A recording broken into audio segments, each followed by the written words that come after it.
Assalamualaikum warahmatullahi wabarakatuh. Kembali lagi bersama saya Filsuf Koja. Di sini saya akan membahas tentang seputar toleransi. Nah, di negara seperti Indonesia itu selalu terjadi intoleran. Hampir terjadi di manapun. Seperti yang kita ketahui, Indonesia itu agamanya beragam, sukunya beragam, rasnya beragam, budayanya dan bahasanya. Karena apa, Indonesia kaya akan keanekaragaman, baik hayati, baik orangnya, budayanya, dan seterusnya seperti itu. Namun di Indonesia itu apa istilahnya, banyak sekali terjadi hal yang intoleransi antar golongan. Misalnya yang saya akan bahas yaitu tentang Islam ya. Nah, di Islam sendiri ketika Anda bertemu dengan seseorang, kemudian Anda ditanya misalnya agamanya apa, lalu dijawab Islam. NU apa Muhammadiyah, kemudian dijawab NU. NU garis lurus apa garis bengkok misal, dijawab garis lurus. NU-nya itu ngehalalin kunut apa enggak, adain kunut. Terus itu mengikuti pendapat siapa dan seterusnya hingga mencari perbedaan.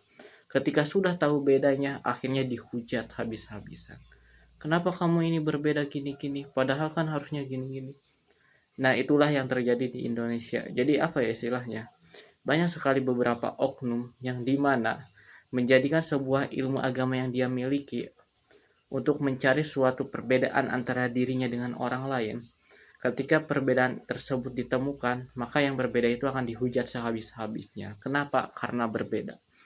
Jadi perbedaan itu dijadikan sebagai alasan untuk dibenci. Dan itu sering terjadi terutama terhadap kaum minoritas. Baik antara secara agama, baik secara aliran agama, atau baik secara perbedaan pendapat. Itu yang terjadi di Indonesia. Dan istilahnya ketika menemukan seorang perbedaan, itu selalu dihujat, selalu dibenci. Jadi istilahnya kalau ingin jadi orang berbeda di Indonesia, Anda harus siap sabar untuk menahan segala situasi dan kondisi yang negatif yang terjadi pada diri Anda. Itulah yang terjadi di Indonesia. Jadi ketika Anda menjadi kaum minoritas atau memiliki pemikiran yang sangat minoritas, memiliki ilmu yang sangat minoritas, Anda harus siap menghadapi segala cobaan yang ada, terutama di Indonesia. Nah, ini juga sering kali terjadi terhadap agama. Ibaratnya seperti halnya misalnya ya, Kristen dalam pembuatan gereja dimanapun di Indonesia itu pasti izinnya sangat dipersulit. Bangunannya dipersulit, harus bayar ini itu, padahal uangnya itu dari mereka sendiri. Sedangkan yang mayoritas misalnya Islam ya, dalam pembangunan masjid kadang minta sumbangan sana sini. Padahal uangnya udah ada tapi tetap saja minta sumbangan dan seterusnya. Dan itu yang sering terjadi sih, apa ya, bukan di Indonesia aja. Bahkan setiap mayoritas itu sering terjadi menindak yang minoritas. Dan berhubung di Indonesia itu mayoritas Islam ya, mayoritas Muslim, jadi ketahuan bobroknya itu kebanyakan Islam. Dan seperti yang kita ketahui, Islam sendiri memiliki banyak perbedaan. Bahkan dalam Islam itu terdiri dari 73 golongan. Golongan yang sangat banyak sekali ya kan, 73. Dan masing-masing di antara golongan itu dengan golongan lain saling mengkafirkan. Begitulah cara Islam apa ya, menghadapi perbedaan. Misalnya, wah, kamu mah alirannya Syiah, sesat, pasti masuk neraka. Yang paling benar tuh golongan saya pasti masuk surga. Kemudian ke kelompok Ahmadiyah juga sama. Kemudian kelompok Sunni juga sama. Kelompok Khawarij juga sama dan lain seterusnya, saling mengkafir-kafirkan orang yang bukan dari golongan mereka sendiri. Jadi yang paling benar itu golongan saya pasti benar, pasti masuk surga. Golongan yang lain pasti masuk neraka. Itulah yang sering terjadi di Indonesia. Dan itu sangat miris sekali ya. Sampai sekarang budaya itu tetap lestari. Padahal itu adalah budaya yang negatif. Karena saling menjatuhkan pihak satu sama lain itu apa ya? Ya budaya yang konotasi negatif. Bukan positif ya. Yang seharusnya dihentikan dari hari ini juga. Bahkan intoleransi seperti itu harusnya dihindari sebisa mungkin. Dan itulah yang terjadi di Muslim di Indonesia ya. saya sendiri muslim ya, saya juga sering ngalami loh, "Kamu NU apa Muhammadiyah?" Misal jawab, NU, garis lurus apa garis miring, terus. Kemudian setelah menemukan perbedaan, "Wah kamu ahli nara, ahli neraka karena berbeda." Padahal ketika saya saat itu ya, saya bertemu dengan 4 ustaz sekaligus yang berbeda pikiran dengan saya. Lalu mereka mengatakan, "Wah kamu golongannya sesat, pasti masuk neraka gini-gini." Karena menemukan sebuah perbedaan. Padahal saat itu saya menyanggah gini ya, padahal di alam kubur itu nggak pernah ditanya, "Apa aliranmu? Apa golonganmu? Kamu NU apa Muhammadiyah?" Malaikat juga gak bakal tanya seperti itu. Bahkan di akhirat juga gak bakal tanya, "Kamu Islam seperti apa? Golongan apa?" Dan seterusnya. Dan ini seringkali terjadi ya terhadap orang-orang yang berbeda-beda golongan ya. Dan cenderung seperti orang bodoh ya. Karena kalau orang berilmu, ketika melihat perbedaan itu akan menghasilkan keanekaragaman, saling menghormati antar sesama perbedaan. Oleh karena itu, yang SDM tinggi rata-rata meskipun kita misalnya suku Sunda, suku Jawa, suku Sumatera, suku Dayak, suku Madura dan lain-lain ya, berhubung mereka berilmu semua, jadi mereka nggak ribut. Kenapa? Karena berilmu. Tetapi kenapa ya kalau di Islam beda golongan diributin? Padahal ya kalau pengen disebut SDM tinggi harusnya adem-adem aja, meskipun beda aliran, beda golongan ya, adem-adem aja ya.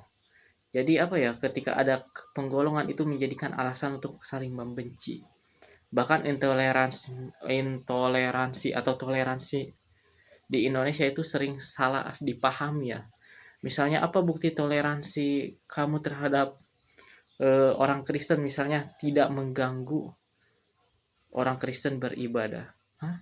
Itu bentuk toleransi. Itu mah emang wajar sih, orang lain ibadah ya biarkan saja, nggak perlu diganggu juga. Masa ya bentuk toleransi tidak mengganggu ibadah? Emang harus diganggu? Kan enggak. Dan nyatanya itu banyak diganggu sih, terutama di Indonesia. Itu sangat miris sekali ya, para saudara-saudara semua. Jadi toleransi di Indonesia sangat mengkhawatirkan, terutama agama ya. Terutama kaum mayoritas terhadap kaum minoritas. Dan ini harus digarisbawahi, harus dibenahi, harus muhasabah diri semuanya ya.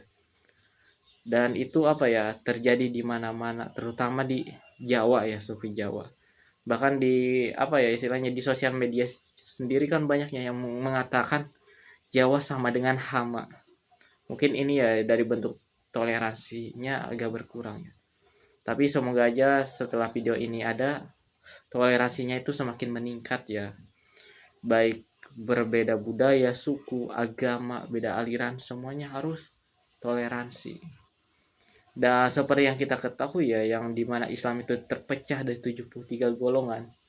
Yang benar, yang lurus itu adalah bersama jamaah Ahlussunnah wal Jamaah. Namun ketika didiskusikan kepada orang-orang yang berbeda aliran, mereka mengatakan bahwa Syiah itu aswaja Ahlussunnah wal Jamaah berkumpul. Kemudian Sunni juga mengatakan demikian, Ahmadiyah juga mengatakan demikian, LDII, NU dan seterusnya mengatakan hal demikian. Jadi mana yang benar? Yang benar itu bukan yang terpecah belah, tetapi hanya mengatasnamakan Islam saja, gak peduli alirannya apapun itu. Namun ketika disebutkan seru Islam, maka semuanya bersatu. Jadi Islam itu yang bersatu. Islam, apakah Rasulullah juga dulu ikut Syiah, ikut Sunni, ikut Wahabi, Salafi? Kan enggak juga, enggak seperti itu. Pada saat itu Nabi Muhammad mengatakan hanya Islam saja yang tidak jauh dari ajaran sunnahnya, seperti itu. Namun sekarang banyak sekali yang mencari perbedaan, mengkafirkan dan seterusnya.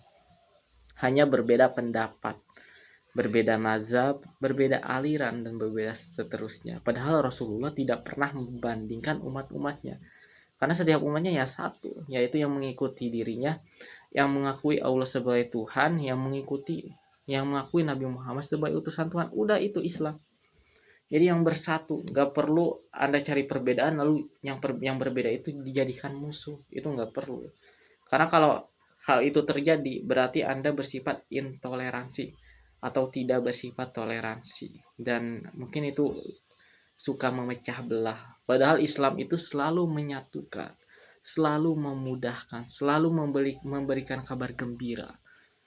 Tetapi kenapa ini kayak menyulitkan ya, harus aliran inilah, harus ikut ajaran ginilah. Padahal kan Islam, sama-sama Islam ya.